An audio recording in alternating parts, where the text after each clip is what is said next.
Welcome to my channel English for success. So ఈరోజు వీడియోలో నేను మే మైట్ హ్యావ్ అనేటువంటి టాపిక్ డిస్కస్ చేయబోతున్నాను. మే మైట్ హ్యావ్ ఇవి మీరు తరచుగా వినే ఉంటారు, కానీ ఎగ్జాక్ట్గా ఎలా యూజ్ చేయాలి, వాటి మధ్యలో సంబంధం ఏంటి అనేది ఈ చిన్న వీడియోలో నేను ఎక్స్ప్లెయిన్ చేస్తాను. So please watch it till the end. Just 5 minute video. ఈ వీడియో చూసిన తర్వాత తప్పకుండా మీ డౌట్స్ అన్ని క్లారిఫై అవుతాయి. సో ముందుగా మే అనేది ఎప్పుడు వాడాలి తెలుసుకుందాం. When we are not sure about something in the present or future, అంటే ఇప్పుడు ప్రజెంట్ టెన్స్లో కానీ పాస్ట్లో జరిగిన దాని కానీ, అంటే వర్తమానంలో కానీ భూతకాలంలో కానీ ఏదైనా ఒక దాని గురించి క్లారిటీ లేదు, అది జరిగిందా జరగలేదా అనేది సర్టెనిటీ ష్యూరిటీ లేదు మనకు. అలాంటి సందర్భాల్లో మనం మే వాడతాము. For example, Raju may be busy now, అంటే అతను రాజు బిజీగా ఉండవచ్చు. అంటే just we are not sure about it, అలా అనుకుంటున్నాం అంతే. అదేవిధంగా John may come to stay with us, అంటే మనతో ఉండడానికి జాన్ రావచ్చు. Okay, so we are not sure about it, అందుకే ఇక్కడ రాశాను when we are not sure about something in the present or future. I may not have the time to see you, అంటే ఫ్యూచర్లో ఎలా వాడతాము అంటే, సపోజ్ వేరే వాళ్ళు మిమ్మల్ని అడిగారు అనుకోండి, మీరు నన్ను చూడడానికి వస్తారా రేపు అని అడిగితే అప్పుడు మీరు ఈ విధంగా చెప్పొచ్చు, ఒకవేళ మీకు క్లారిటీ లేకుంటే, I may not have the time to see you, అంటే నా దగ్గర టైం ఉండకపోవచ్చు మిమ్మల్ని చూడడానికి అని. So it can be negative or positive, but మీకు అర్థం కావాల్సిన పాయింట్ ఏంటంటే, మీకు షూర్గా తెలియనప్పుడు మే అనేది వాడతాం. That is one usage. And the other usage is to seek or give permission in a formal way. అంటే ఫార్మల్ ఇంగ్లీష్, ఇన్ఫార్మల్ ఇంగ్లీష్ అని ఉంటాయి కదా. ఫార్మల్ ఇంగ్లీష్ అంటే మనం అఫీషియల్స్తో మాట్లాడేటప్పుడు, లేదా ఆఫీస్లో, లేదా ఈమెయిల్ కమ్యూనికేషన్స్లో ఫార్మల్ ఇంగ్లీష్ యూజ్ చేస్తాము. ఇన్ఫార్మల్ అంటే ఫ్రెండ్స్తో చాట్ చేసినప్పుడు లేదా మాట్లాడినప్పుడు ఇన్ఫార్మల్ లాంగ్వేజ్ యూజ్ చేస్తాము. సో ఇక్కడ ఎగ్జాంపుల్ చూస్తే మీకు అర్థమవుతుంది మే అనేది ఫార్మల్ వేలో ఎలా వాడుతున్నాం అనేది. మే ఐ కమ్ ఇన్, ఇక్కడ సీక్ ఆర్ గివ్ అని ఇచ్చాను, అంటే పర్మిషన్ అడగడం లేదా పర్మిషన్ వేరే వాళ్ళకి ఇవ్వడం, రెండు సందర్భాల్లో కూడా వాడచ్చు. ఫర్ ఎగ్జాంపుల్, ఇప్పుడు మీరు పర్మిషన్ అడుగుతున్నారు, may I come in or may I use your car for today. So ఇది ఫార్మల్గా అడుగుతున్నారు, అంటే పర్మిషన్ అడుగుతున్నారు. ఇప్పుడు పర్మిషన్ ఇవ్వడం సందర్భంలో చూద్దాం.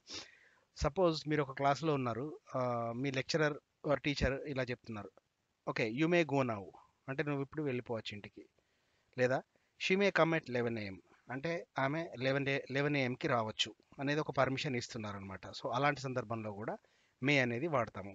కానీ ఇక్కడ మీరు గుర్తుంచుకోవాల్సిన రూల్ ఏంటంటే, మే ప్లస్ ఆల్వేస్ V1, అంటే first form of the verb. అంటే రైట్, రోట్, రిటర్న్లో రైట్, ఈట్, ఏట్, ఈటెన్లో ఈట్.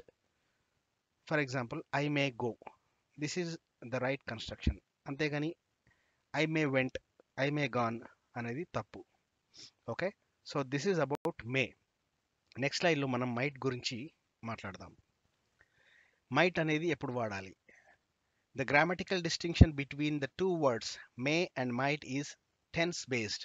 అంటే మేకి మైట్కి డిఫరెన్స్ ఏంటంటే, టెన్స్ సంబంధించిన డిఫరెన్స్ ఉంటుంది. అంటే నేనేం చెప్తున్నానంటే, ప్రజెంట్ టెన్స్లో మే అనేది వాడతాము, పాస్ట్ టెన్స్ సూచించడానికి మైట్ వాడతాము. So the main difference is tense అనమాట.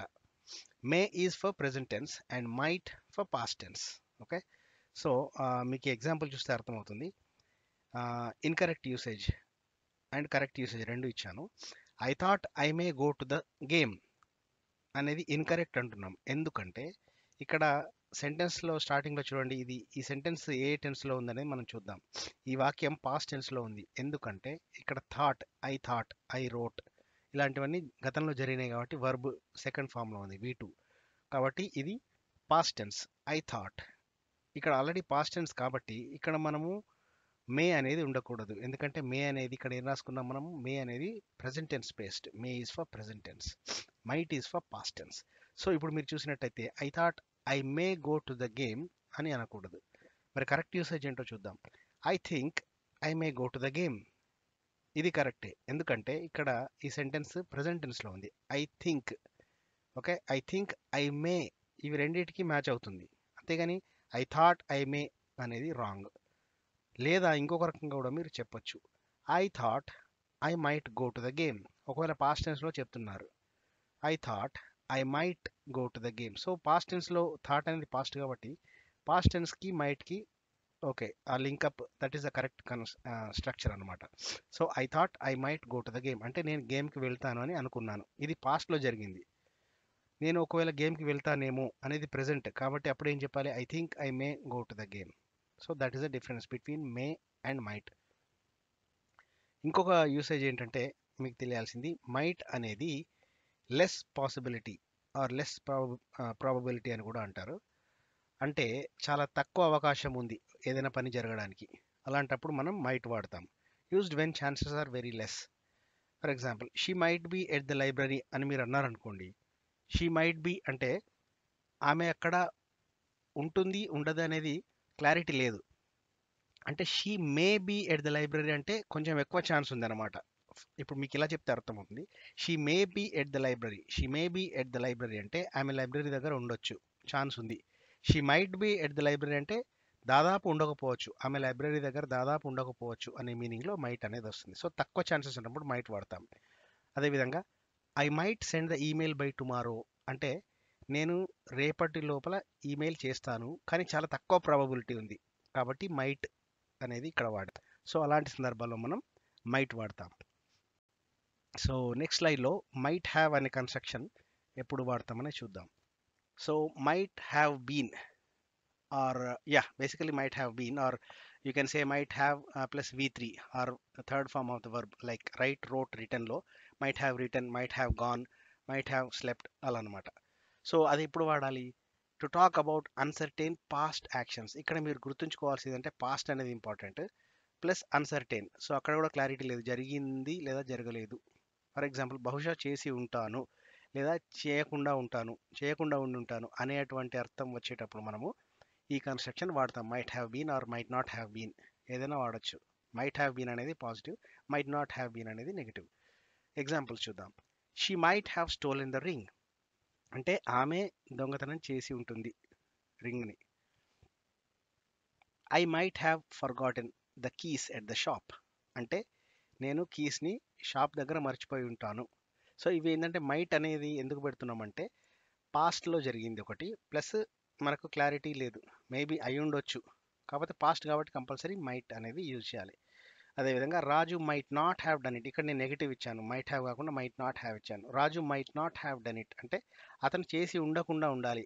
సపోజ్ రాజు అనే అతని మీద ఎవరో ఆరోపణ చేశారు, అతను దొంగతనం చేశాడేమో అని. అప్పుడు మీరు రాజుకు సపోర్ట్ చేస్తున్నారు, అప్పుడు మీరు ఎలా చెప్తారంటే Raju might not have done it, అతను చేయకుండా ఉండి ఉండాలి, మేబీ అతను కాదేమో అనే అర్థంలో ఇది వాడతాం. సో ఇక్కడ రూల్ ఏంటంటే might plus have plus v3. v3 అంటే మీకు తెలుసు, verb third form of the verb అంటే రైట్, రోట్, రిటర్న్, లేదా గో, వెంట్, గాన్లో గాన్, లేదా రైట్, రోట్, రిటర్న్లో రిటర్న్ అదనమాట. సో కరెక్ట్ యూసేజ్ ఏంటంటే ఐ మైట్ హ్యావ్ రిటర్న్ అంటే నేను రాసి ఉంటాను అనేది కరెక్ట్. అంతేగాని I might have write or I might have wrote అని చెప్పకూడదు. This is the wrong construction. So this is it for today and I wish you all the best. Thank you so much. నా video మీకు నచ్చిందని అనుకుంటున్నాను. ఒకవేళ నా video నచ్చినట్టయితే దయచేసి నా ఛానల్కి సబ్స్క్రైబ్ చేసుకోండి, ప్లస్ నా వీడియోలను షేర్ చేయండి. Thank you so much.